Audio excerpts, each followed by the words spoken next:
Hello everyone, welcome to Answer Kari. Today we are taking up the important topics for GS paper from 4th of March, 4th of April, starting with the first near Kutch, Harappan graveyard, a skeleton and a key to a puzzle.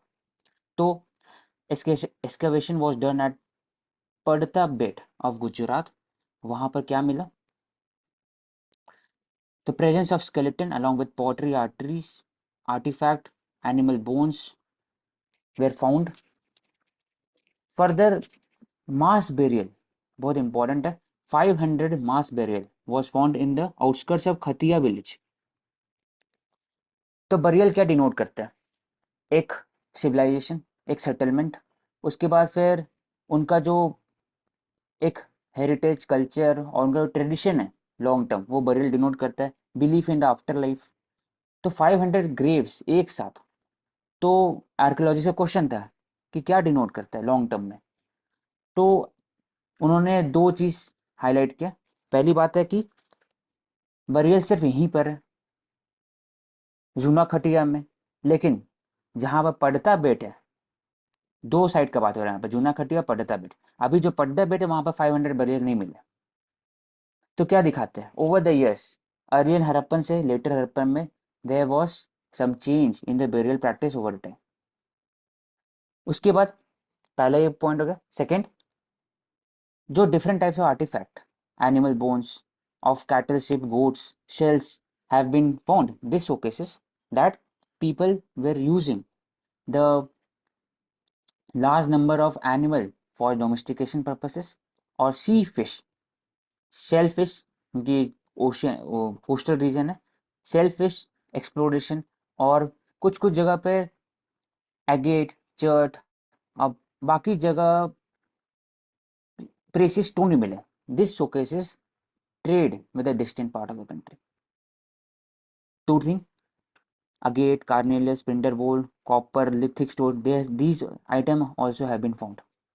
तो trade indicate किया, burial practice over the time changes indicate किया from earlier to later Harappan. और over the time वो भी बताया गया कि कैसे लोग रहते थे, भगवान पर विश्वास करते थे कि नहीं, आफ्टर लाइफ पर विश्वास करते कि नहीं, वो सब पता चला. अब बात होता है कि क्या इसमें से निकाल सकते हैं. तो अर्ली फेज में जब बरियल था तो, और लेटर फेज में कम आया, तो ऐसा बोल सकते हैं कि उन्होंने हाईलाइट किया कि पहले पॉपुलेशन प्रेशर के कारण लोग वहाँ से दूर जाते गए, दूर जाते गए तो ऑटोमेटिकली जो सेटलमेंट होगा वो छोटा हो जाएगा in later part of the Harappan region. तो अभी तक तो यही निकाल पाया. वन हाइपोथेसिस दैट पॉपुलेशन में have grown in area the spreading out from the locality to locality one, और डिफरेंट जगह पर रहना स्टार्ट किया. इससे कारण हो सकता है कि छोटा हो गया होगा साइट. अब हड़प्पन से रिलेटेड जो एनसीईआरटी ने कुछ चेंजेस किया, कुछ ट्वीट किया.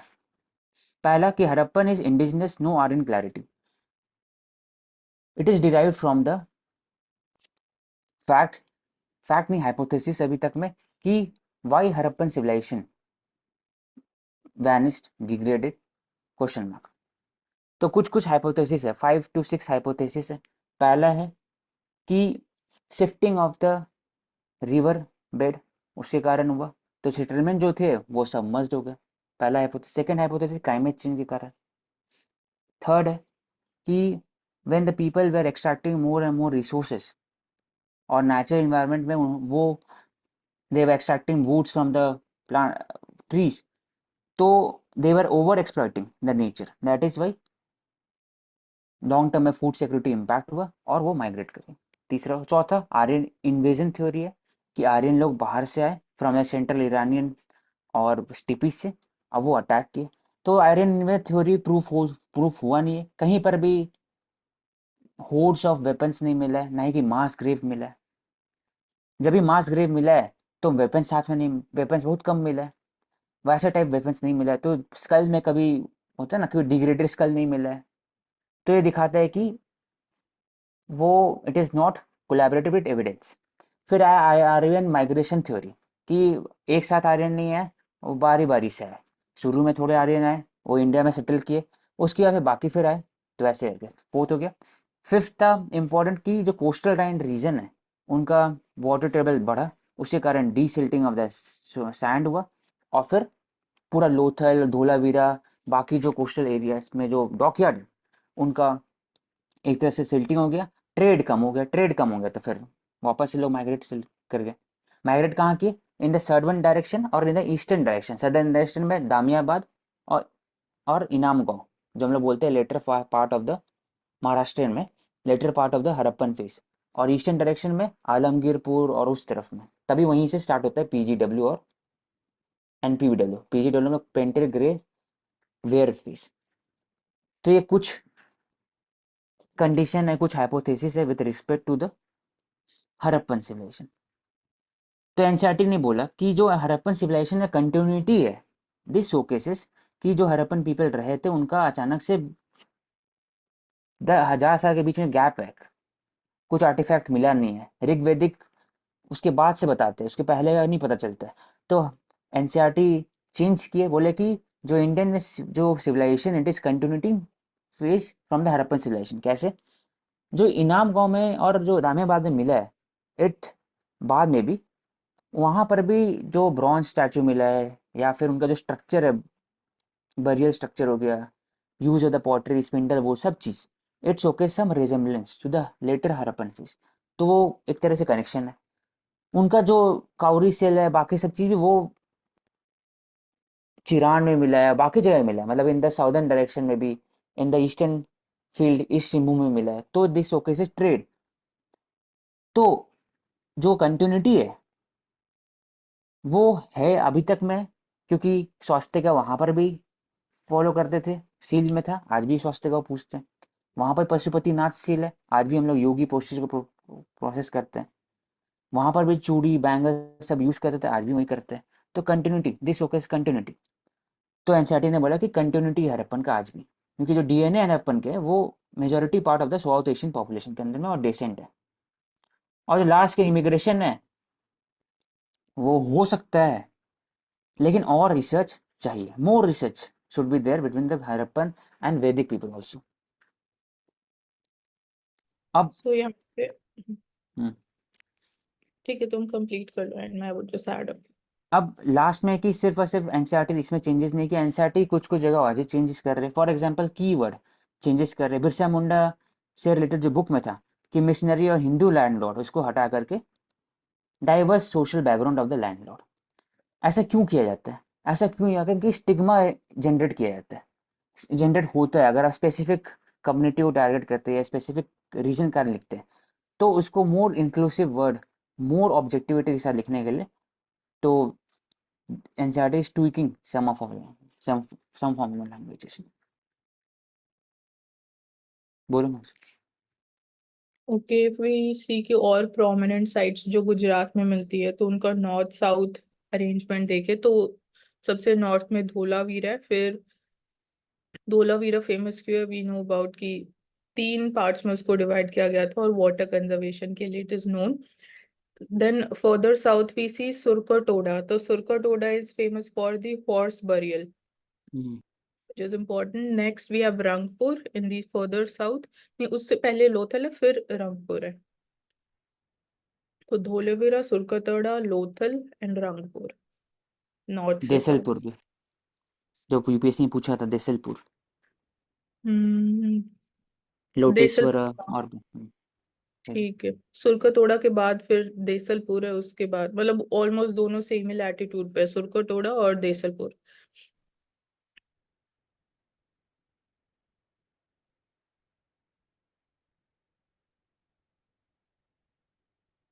Solar system largest asteroid with potential presence of Bryan on surface. Brine solution मतलब NaCl सॉल्यूशन होता है। Shares planetary body aside from the earth with liquid cycle on its surface. Titan, Titan किसके moon है अगर बोला जाए तो?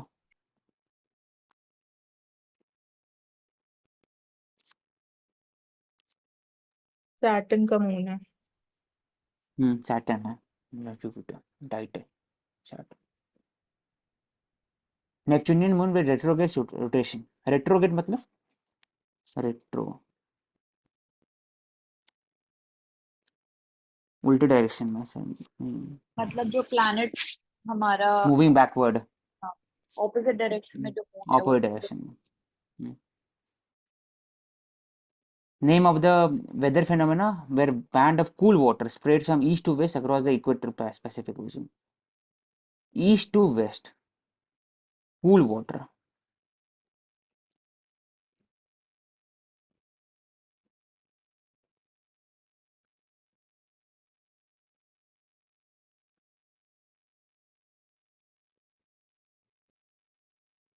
तो इसको क्या बोल सकते हैं, क्योंकि हॉट वाटर अगर बोला जाए तो होता है एल नीनो। एल नीनो नहीं, उस तरह में तब तो रहता है एल लाल नीनो नीनो। सर्दर्न ऑसिलेशन बोलेंगे। हम्म, ठीक है, देख लेना इसको। PLI scheme, production linked incentive, 4 to 6% incentive दिया जाता है। टू आइडिया बिहाइंड है कि टू अट्रैक्ट द इन्वेस्टमेंट, और डिफरेंट सेक्टर्स में इंक्लूड है, 14 sectors, drug, active pharmaceutical, integrated manufacture, medical device, automobile, auto component, white goods. White goods मतलब जो घर में यूज करते हैं, AC, fridge, washing machine, LED, textile, अलग से technical textile, solar PVC, advance chemistry cell, drone. इससे क्या होता है कि आप इंसेंटिव देते हैं, कॉम्पिटिटिवनेस बढ़ता है, तो आपका एक्सपोर्ट कैपेबिलिटी बढ़ता है। लॉन्ग टर्म में जो इंडिया का जो अभी विजन है, अभी $435 बिलियन तक एक्सपोर्ट, अभी $765 बिलियन हो गया साल भर में एक्सपोर्ट। उसको बढ़ा करके लॉन्ग टर्म विजन 2030 तक की $2 ट्रिलियन कर सकते हैं। तो उसके उसमें PLI plays very important role. अब बात क्या कि पीएलआई स्कीम है, उसको 14 सेक्टर के अलावा और भी जगह सेक्टर में बढ़ा सकते हैं, लेकिन प्रॉब्लम क्या है कि आप स्केल नहीं कर सकते, क्योंकि most of the sector have large domination of MSME. उसका इंटीग्रेशन, उसका फॉर्मुलेशन पहले इंपॉर्टेंट है, रादर देन की rolling out MS PLI formula. तो कुल मिला के PLI scheme expect to drive industrial capital expenditure of 3 lakh crore, 3.5 lakh crore. Incentive दिया जाएगा 2 लाख करोड़, और टोटल रेवेन्यू जनरेट होगा 30 lakh crore over its life span. और इसमें भी टॉक अबाउट, जैसे हम मेंशन्ड है, prime minister's economic advisory council. So this is non-constitutional, non-statutory and independent advisory body. कौन सा? Advisory है इकोनॉमिक और रिलेटेड इश्यूज के रिगार्डिंग।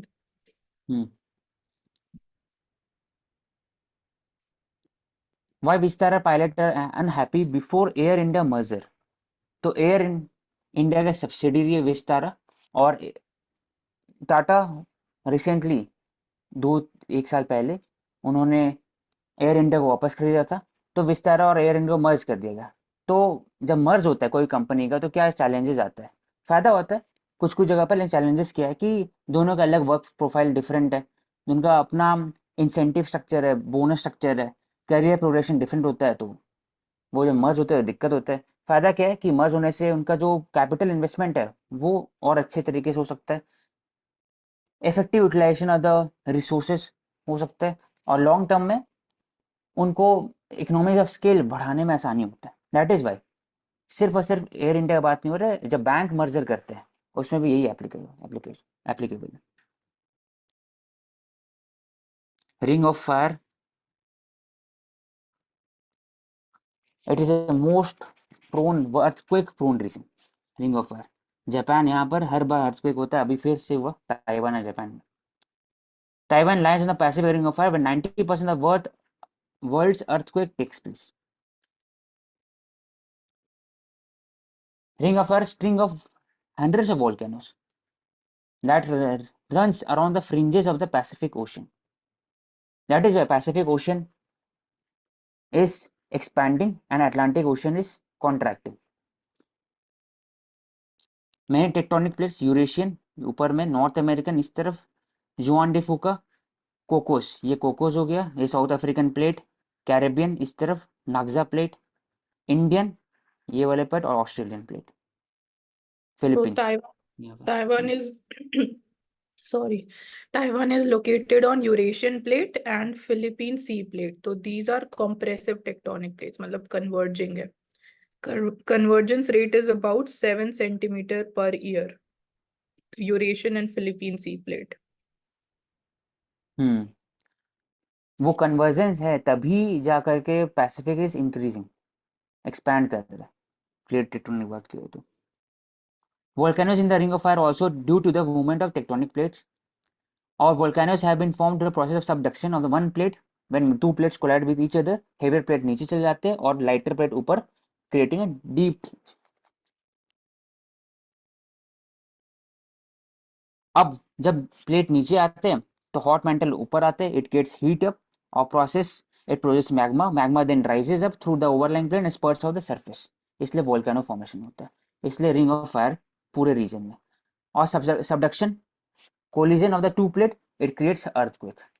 तो अर्थक्वेक और वोल्केनो मोस्ट प्रोन रीजन है पूरे ring of fire, 90% of volcano and earthquake. And ring of fire की जब बात करते हैं तो इसमें जो वेस्टर्न साइड है जिसपे ताइवान भी लोकेटेड है, ये ज्यादा एक्टिव होती है ईस्टर्न साइड से।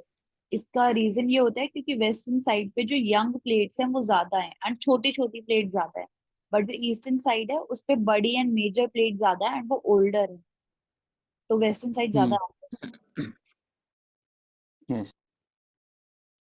When we talk about glacial lake flood, तो मोरेन फॉर्मेशन होता है और मोरेन के बाद उसके सामने में नेचुरली फॉर्म डैम्ड, जब डैम टूट जाता है तब इट क्रिएट्स अ आउटबर्स्ट, जिसको बोलते हैं glacial lake outburst flood. It has created havoc in the Himalayan states right from Sikkim 2023 to Kedarnath valley, Chamoli district. हर 2 साल 1 साल में आता ही है बड़े लेवल पर।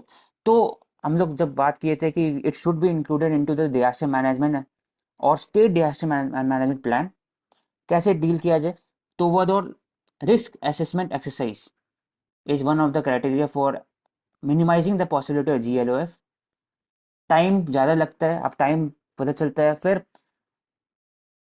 अब दूसरा होता है कि आप कंटिन्यूस फ्लो ऑफ वाटर वो कर सकते हैं। तीसरा, monitoring of the water table, और ऑलरेडी जो स्ट्रक्चर है उसके अंदर में आप वाटर सेंसर लगा सकते हो, पता लग सके कि कितने समय में वाटर भरेगा और टूटने चांसेस है। तो कुल मिलाकर अगर देखा जाए तो home ministry has identified 188 glacier lake in the Himalayan state that can potentially be breached because of heavy rainfall. 188।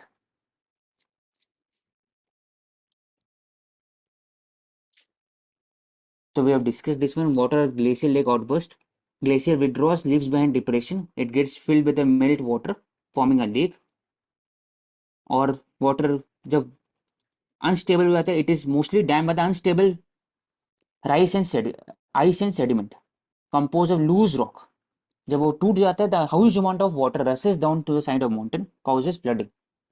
It can be triggered by glacial calving, धीरे धीरे डेनुडेशन हो जाए वो मटेरियल्स का, या फिर हैवी रेनफॉल हो, स्नोफॉल हो उसके कारण, या फिर अर्थक्वेक कारण हो।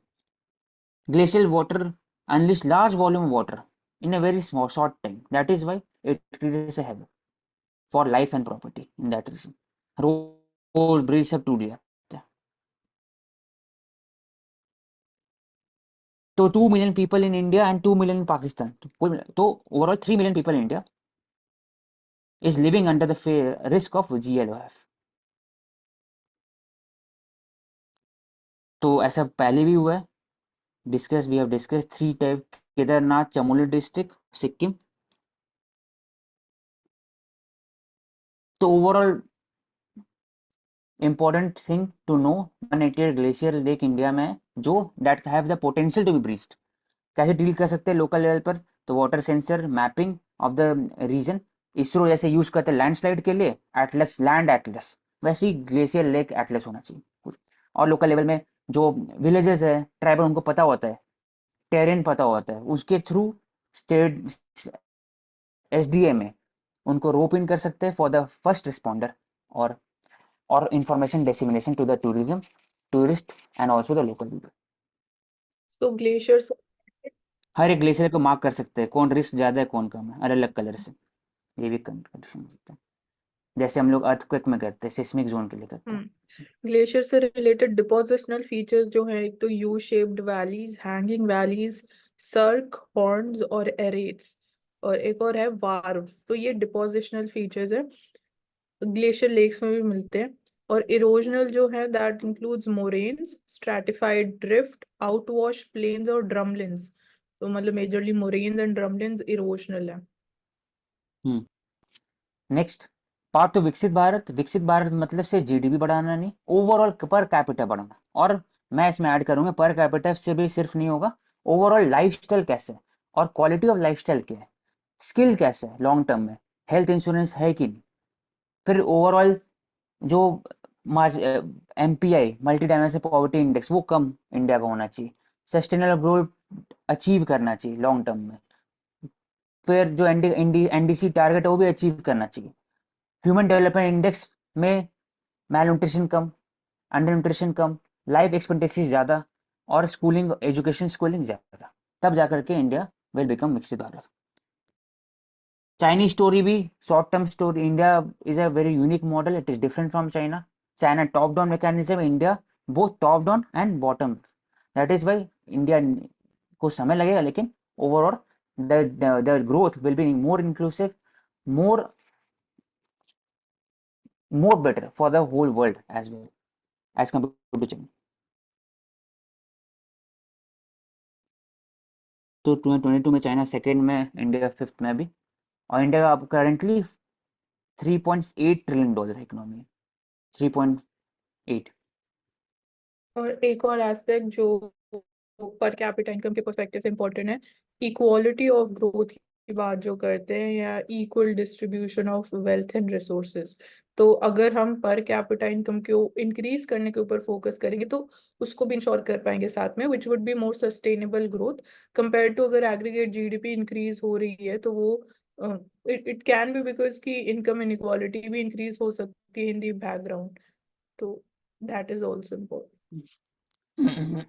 एंड लास्ट आर्टिकल में जिसने जैसे क्वेश्चन उठाया कि चाइना का मॉडल दिया हुआ है, तो चाइना से स्पेसिफिकली इंडिया को क्या सीखना चाहिए जीडीपी ग्रोथ स्पेसिफिक बात कर। चाइना सिर्फ 2-3 चीज सीखना चाहिए, बाकी इंडिया मॉडल चाइना से 2 चीज, पहला चीज है कि कैसे वो हर एक, उनके पास जो डिप्लोमेट है, इट इज कंट्री स्पेसिफिक, ज्यादा नंबर ऑफ डिप्लोमेट है, वो एसेस करते हैं हर एक कंट्री में क्या पोटेंशियल है ट्रेड का, जो इंडिया में ऐसे बहुत कम है, कैडर बहुत कम है, वो सीख सकते हैं इंडिया। सेकंड कि वो इंटीग्रेट करते हैं मार्केट इकोनॉमी को और साथ ही साथ एजुकेशन को, जो इंडिया को सीखना चाहिए, जो हम लोग NEP में करेंगे। और लॉन्ग टर्म में जो इंडिया का हायर एजुकेशन गोल है उसमें भी हम लोग करेंगे, नेशनल रिसर्च फाउंडेशन, अनुसाधन फाउंडेशन नाम था उसका, उसमें भी कर रहे हैं हम लोग। तो लैब टू मार्केट चाइना का ज़्यादा अच्छा है as compare to India.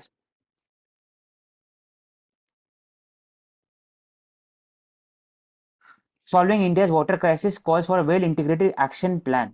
Example दिया बेंगलुरु का कि सिलिकॉन वैली है लेकिन वहाँ पानी नहीं है, टेक सेवी है लेकिन कोई सोल्यूशन नहीं निकला टेक्नोलॉजी का। This showcases short certainties by not engaging with the local body, state government and civil society, और जो कॉर्पोरेट सेक्टर है वहाँ पर सबका फेलियर है। सबसे बड़ा प्रॉब्लम 3 है बेंगलुरु में। पहली बात है कि वहाँ पर बारिश तो कम होता है, erratic rainfall. Second, frothing of lakes, जैसे यमुना फ्रॉथिंग होता है due to the presence of heavy metal, sulphur, phosphorus etcetera.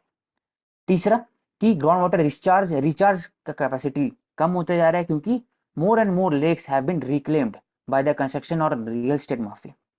3 है। चौथा भी है कि रैपिड डेवलपमेंट के कारण they are putting more pressure on the water resources over this. पहले सिर्फ और सिर्फ 20 लाख लोग रहते थे, आज से 30 साल पहले अब 1 करोड़ 20 लाख रहते हैं। तो उतने स्पीड में कैसे एक वाटर रिचार्ज कर सकते, तो दिक्कत हो जाता है। तो क्या करना चाहिए, तो जो हम लोग नॉर्मल डिस्कस करते हैं विथ रिगार्डिंग टू इंटरलिंकिंग और लेक, उसके अलावा 2 की हाईलाइट इसमें किया कि मनरेगा वैसी अर्बन मनरेगा होना चाहिए, जिसमें जल शक्ति अभियान जो है वो भी अर्बन के लिए होना चाहिए, to create a pond lake. और मनरेगा जो अर्बन मनरेगा है उसको आप इम्प्लीमेंट कर सकते हैं, पीपल पार्टिसिपेशन बढ़ जाएगा। दूसरा, जैसे आप इंसेंटिव देते हैं, PLI इंसेंटिव मैन्युफैक्चरिंग सेक्टर में, वैसे ही कुछ इंसेंटिव देना चाहिए for the corporate sector in the Bangalore region to create a pond और एक्विफायर रिचार्ज। वो हो सकता है CSR के थ्रू भी, या फिर इनकम टैक्स सबवेंशन के थ्रू हो सकता है। तीसरा कि overall expenditure on the creation of ponds aquifer recharge वो बहुत कम है। इंफ्रास्ट्रक्चर का 3 लाख करोड़ है। जल शक्ति में जो लॉन्ग टर्म विजन है कि हर घर में पाइप वाटर पहुंचना चाहिए, उसका भी बहुत ज़्यादा है, लेकिन लेक्स रिजर्वेशन का बहुत कम है, तो फोकस नहीं किया जाता है, प्रायोरिटी नहीं है। चौथा हो गया कि जो लोकल पोल्स है, स्टेट पोल्स, लोकल बॉडी, उसमें job creation, poverty, north south divide, उस पर बात होता है, इमिग्रेशन पे बात होता है, लेकिन वाटर क्राइसिस बात नहीं होता। तो ये सब अगर करेंगे तभी जाके ओवरऑल 360 डिग्री व्यू में चैलेंजेस टैकल कर सकते हैं। एग्जाम्पल है सिंगापुर। सिंगापुर पानी की किल्लत है, उसको डिसैलिनेशन करना पड़ता है, उसको वाटर, तो इसलिए वो क्या किया है, 2 काम किया है वाटर मॉडल में, कि मैंडेटरी किया हर एक इंस्टीट्यूशन को, हर एक सोसाइटी को, कि उसको रेन वाटर हार्वेस्टिंग होना ही चाहिए और सीवेज ट्रीटमेंट प्लांट होना चाहिए। सीवेज ट्रीटमेंट प्लांट के हिसाब से देखा जाए तो हर एक सीवेज ट्रीटमेंट प्लांट को एक इंटीग्रेटेड सॉफ्टवेयर से जोड़ दिया गया, प्लेटफॉर्म बनाया गया, मॉनिटरिंग होता है कौन से सीवेज ट्रीटमेंट प्लांट फॉलो करते हैं, कौन से नहीं करते, कंप्लायंस इंश्योर करते हैं। तो Singapore knows the value of water, इसलिए वाटर प्रोडक्टिविटी फोकस ज़्यादा करते हैं। तो सिंगापुर मॉडल पूरे इंडिया में नहीं ला सकते, लेकिन जहां जहां पे वाटर क्राइसिस है वहां ला सकते। तो India Brazil discuss defence technology collaboration. तो इंडिया ब्राजील के हिसाब से बात की है रिलेशनशिप में, तो पहला होता है कि ब्रिक्स में de dollarisation, multipolar world, global south leadership, India and Latin America and South America relationship through Brazil, क्योंकि ब्राजील बिगेस्ट कंट्री है और powerful country in the South America region, hegemon, positive hegemon है in South America से India in the Indian subcontinent. फिर in pharmaceutical से बात होता है, फिर पीपल टू पीपल कॉन्टैक्ट, और डिफेंस में बात होता है C-295 जो विमान है टाटा एंड एयरबस उसका भी है, और 3 C-90 aircraft that is being used by the Brazil and Portuguese air force, उसको ले सकते हैं इंडिया। डिफेंस हार्डवेयर एक्सपोर्ट करने के जब बात होता है तो इंडिया सिर्फ आर्मेनिया और छोटे कंट्री फिलीपींस वियतनाम करते हैं, ब्राजील को भी कर सकते हैं। तो overall they are talking about the defence technology collaboration, सब में हो सकता है, जैसे इंडिया ने साइन किया बेका कॉम कासा विद US, वैसे ही ब्राजील साथ भी कर सकते हैं, sharing of military information. Tejas air fighter aircraft को एक्सपोर्ट करने की बात हो रहा था अर्जेंटीना को, वैसे ही ब्राजील को भी कर सकते हैं। ब्रह्मोस मिसाइल भी ब्राजील को दे सकते हैं। उससे क्या होगा, दोनों country need to diversify the equipment, क्योंकि दोनों कंट्री कहीं ना कहीं पर dependent on the traditional supplier. Brazil mostly US और उस रीजन में, इंडिया मोस्टली रशिया पर है, तो दोनों जॉइंट वेंचर करेंगे तो ओवरऑल कम होगा dependence. Good regulating tech addresses the compliance views of bank, assurance function encompasses risk management। तो overall compliance in the bank is very important for the whole organization structure of the bank and its stability। Case of the Paytm payments bank लिया जाए, चाहे global financial crisis लिया जाए, Lehman brother जो date के अंदर में collapse कर गए थे, उसके लिए इंडिया क्या करते हैं बैंकिंग रिफॉर्म के लिए, अगर बोला जाए बैंक ब्यूरो बोर्ड, जिसमें मोर इंडिपेंडेंट डायरेक्टर मैंडेट होना चाहिए उनके अंदर में होना।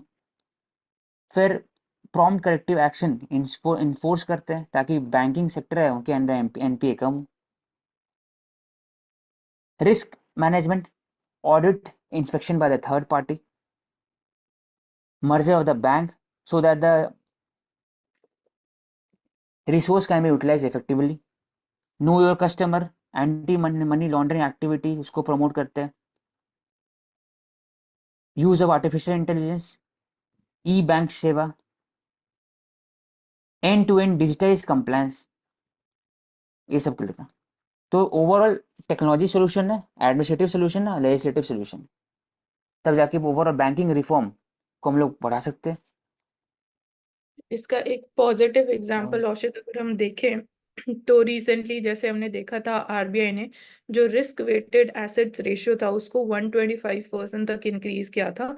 तो वो भी हमें बिकॉज ऑफ टेक्नोलॉजी ये पता सका था कि बैंक्स का जो लेंडिंग बिहेवियर है वो कैसे चेंज हो रहा है, ज्यादा रिस्की हो रहा है। तो जो नॉन सिक्योर्ड एसेट्स या जो लोन्स थे वो ज्यादा दिए जा रहे थे, तो वो भी हमें टेक्नोलॉजी के थ्रू ही पता लग सका। ठीक है,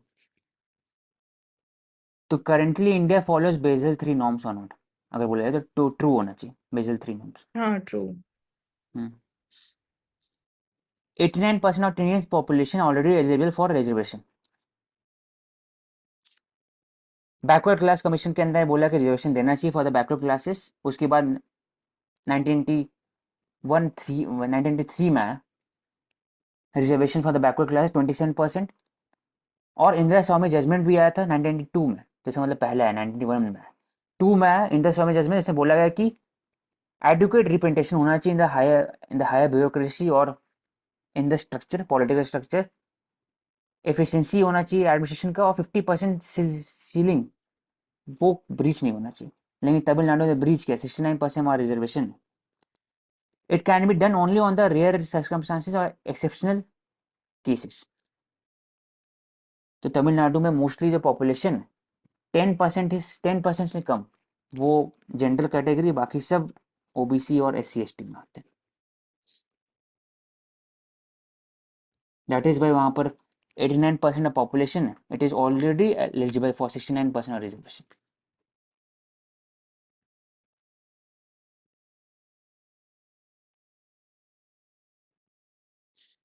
Four killed in blast in drug manufacturing unit in Telangana. Bulk drug manufacturing company वहाँ ब्लास्ट हुआ। तो कैसे इसको कम कर सकते हो ओवरऑल? तो first of all fire resistance paint materials use होना चाहिए कंपनी के अंदर, फायर ऑडिटिंग होना चाहिए, कंप्लायंस होना चाहिए। फिर जो मोस्टली ड्रग पार्क है उनका, अब पहले क्या था कि छोटे छोटे कंपनी काम करते थे तो सेफ्टी या ऑडिटिंग नहीं हो पाता था। अब बल्क ड्रग पार्क के अंदर क्या होगा कि एक ही जगह इंस्पेक्टर जा करके सभी का एक साथ ही सेफ्टी ऑडिटिंग कर सकते हैं। उससे फाइनो सैनिटरी मेजर्स वो भी अपहेल्ड हो सकता है, सेफ्टी भी सही रहेगा ड्रग्स का, सब स्टैंडर्ड प्रोडक्ट यूज नहीं होगा, और लॉन्ग टर्म में फायर भी रेजिस्टेंट। लीकेज के कारण हुआ था। Restriction imposed on pilgrims visiting Ahobilam temple. Nallamala forest कहाँ पर? कर्नाटका में। नहीं, नल्लामला फॉरेस्ट आंध्र प्रदेश है। Andhra Pradesh. N NSTR largest tiger reserve in the country 1983 में डिक्लेयर हुआ था। और वाइल्ड लाइफ प्रोटेक्शन एक्ट के अंदर में इनको एक तरह से कंजर्व किया जाता है to reduce the wildlife and human conflict. इसलिए उनको रिस्ट्रिक्ट किया पिलग्रिम्स को, आप जा नहीं सकते हीट वेव कारण भी, और that can impact the movement of the wild animals. Overnight stay has also been prohibited. रात को रुकना नहीं, रुक सकते, आप जाइए वापस आ सकते। Sign is known for the conduct animal sacrifices. उसके कारण क्या होता है कि जो नियर बाई कार्निवोरस एनिमल है वो अट्रैक्ट होते हैं उस तरफ में, तो इसको भी प्रोहिबिट किया गया, एक्सप्लिसिटली प्रोहिबिटेड। तो सम ऑफ द प्रैक्टिसेस, ऐसी प्रैक्टिसेस कल ही जब पढ़े for the Nilgiri biosphere reserve, उसमें भी किया गया कि रात को ट्रैफिक कम किया गया, स्लो किया गया, टोल का कलेक्शन बढ़ा सकते हैं रात में, ताकि लोग रात में निकलें और रात में हाईवे क्रॉसिंग करें, करे भी तो बहुत स्लोली करें, 20 kilometre speed. Nuclear power is a की टू डेवलपमेंट। कृष्णा इसको रिवर पास डिटेल में कर कृष्णा रिवर क्या पास हो करती है। कृष्णा रिवर पास करती है इसमें से नाइन्टी टॉप पे, जो कि सह्याद्री हिल्स में NSTR। ठीक है। सह्याद्री हिल्स में ओरिजिनेट होती Sahyadri hills. Nuclear power is a की टू डेवलपमेंट,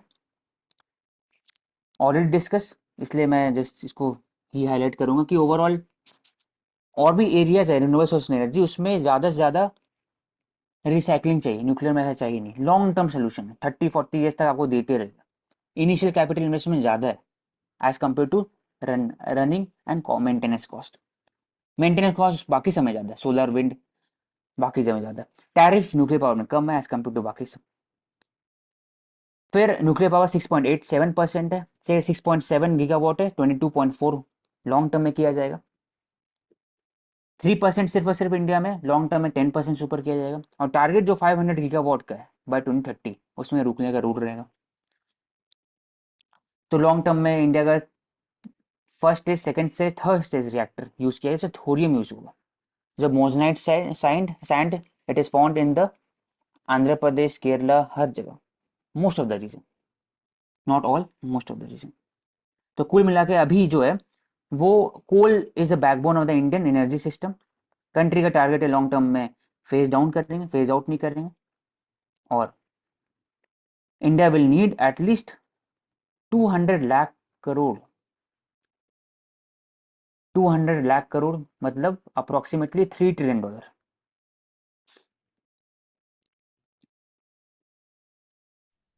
और इंडिया के एनर्जी मिक्स की अगर हम बात करते हैं तो हाईएस्ट 60% थर्मल एनर्जी जनरेट होती है, 12% हाइब्रिड है, 12% सोलर है, देन 10% विंड, एंड उसके बाद बायो पावर 3% है, न्यूक्लियर 2% है।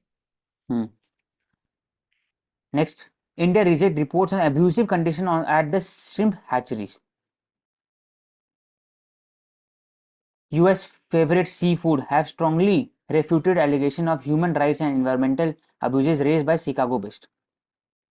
India has complained against that. India का जो एक्सपोर्ट है मोस्टली फिशरी सेक्टर में 2/3 इनलैंड है, 1/3 मरीन। उसमें भी जो एक्सपोर्ट लेवल पर है तो shrimp account for 5.6 billion, more than 50-60% है श्रिम्प। श्रिम्प मतलब प्रॉन हो गया। और सबसे ज़्यादा US मार्केट, फिर Thailand, China.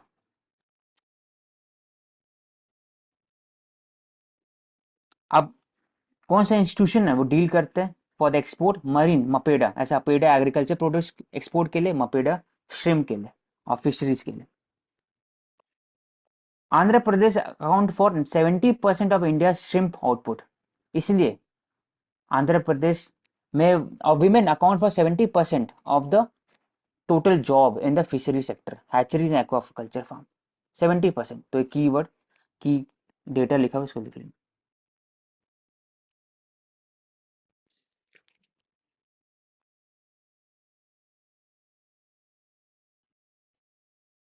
Three more bodies of naxalite recovered in Bijapur district, ऐसी होता है।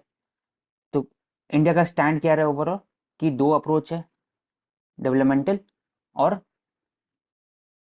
सरेंडर कम रिहैबिलिटेशन पॉलिसी, और using hard measure with the use of police, intelligence agency and cobra.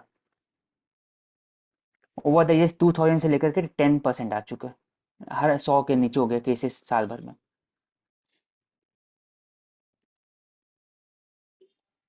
7.4 way discuss क्यों है वहां पर, क्योंकि Taiwan is on the Pacific ring of fire, that is why strongest earthquake have struck the island in past 20 years. तो अगर India में होगा और उससे अर्थक्वेक अगर ओशन बेड में होता है तो सुनामी जनरेट होता है। It depends on the size